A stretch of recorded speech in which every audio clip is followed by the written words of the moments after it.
Hi எல்லாரும் எப்படி இருக்கீங்க? எவ்ளோ டேஸ்ட்ல வட்டலப்பம் சாப்பிட்டுருப்பீங்க. ஒரு தடவ இந்த மாரி செஞ்சு பாருங்க. டேஸ்ட் அல்டிமேட்டா இருக்கும். எப்படி செய்றதுன்னு பார்க்கலாமா? இன்னைக்கு நான் 10 முட்டை எடுத்திருக்கேன். 10 முட்டைக்கு வந்து எப்படி செய்றேங்கிறத நான் உங்களுக்கு செஞ்சு காட்டிக்கிறேன். நீங்க உங்களுக்கு எவ்வளோ குவான்டிட்டி வேணுமோ, அதுக்கேத்த மாரி நீங்க செஞ்சுக்கங்க.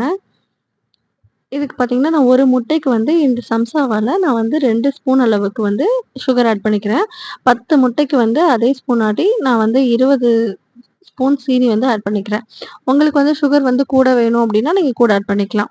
நல்லா வந்து இத பீட்டர் வச்சு பீட் பண்ணிக்கோங்க. பீட்டர் இல்ல அப்டின்னா வந்து விஸ்க் வச்சு நல்லா அடிச்சுக்கோங்க. இப்போ வந்து ஒரு மிக்ஸி ஜார்ல ஒரு 6 ஏலக்காய், 15 முந்திரி, அது கூடவே 1 1/2 டேபிள் ஸ்பூன் அளவுக்கு பொட்டுக்கல்ல வந்து ஆட் பண்ணிக்கிறேன். திக்னஸ்க்காக பொட்டுக்கல்ல சேர்த்துக்கிறேன்.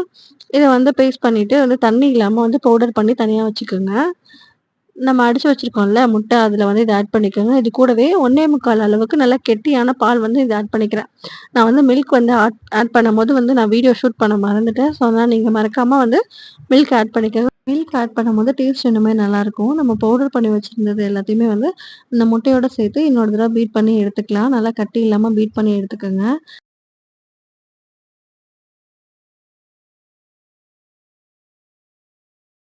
இப்ப நான் வந்து 2 பாத்திரத்துல வந்து நான் ஊத்திக்கிறேன். இன்னைக்கு வந்து குக்கர்லயும், இட்லி பாத்திரத்திலயும் வச்சுக்க போறேன். இப்போ வந்து ஃபர்ஸ்ட்டு இட்லி பாத்திரத்துக்கு வச்சுக்கலாம். ஃபர்ஸ்ட்டு வந்து ஒரு பேன் எடுத்துட்டு, அதில நீங்க வந்து ஃபுல்லா வந்து நெய் வந்து ஆட் பண்ணி, இத உள்ள சேர்த்துட்டு, அதுக்கு மேலேயும் கொஞ்சமா வந்து நெய் ஆட் பண்ணிக்கோங்க. இப்ப நல்லா வந்து இது நல்லா க்ளோஸ் ஆகுற மாரி நல்லா மூடி போட்டு மூடிட்டு, இட்லி பாத்திரத்தில கொஞ்சமா தண்ணி வச்சு, கலவடைய வச்சு வச்சுருங்க.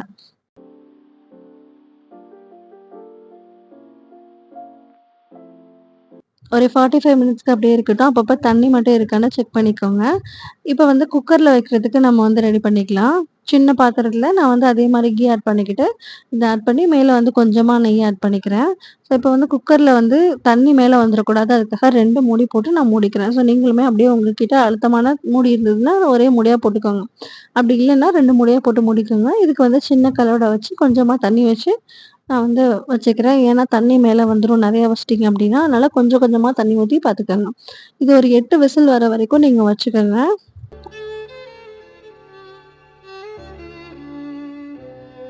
விசில் போனதுக்கு அப்புறமா ஒரு கத்தி வச்சு குத்தி பாத்தீங்கனாலே உங்களுக்கே தெரியும். அதுல ஒட்டாம வந்துச்சு அப்டின்னாலே வெந்துருச்சுன்னு அர்த்தம்.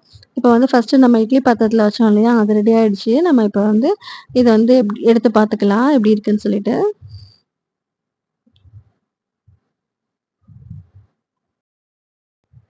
பாக்குறதுக்கே நல்லா ஜூஸியா இருக்கு பாத்தீங்களா? இப்ப நம்ம இத கட் பண்ணிக்கலாம். உங்களுக்கு எப்டி பீஸ் வேணுமோ அதுக்கேத்த மாரி பீஸ் போட்டுக்கோங்க. அவ்வளோதாங்க. என்னோட ஸ்டைல்ல வட்டலப்பம் ரெடி ஆயிடுச்சு.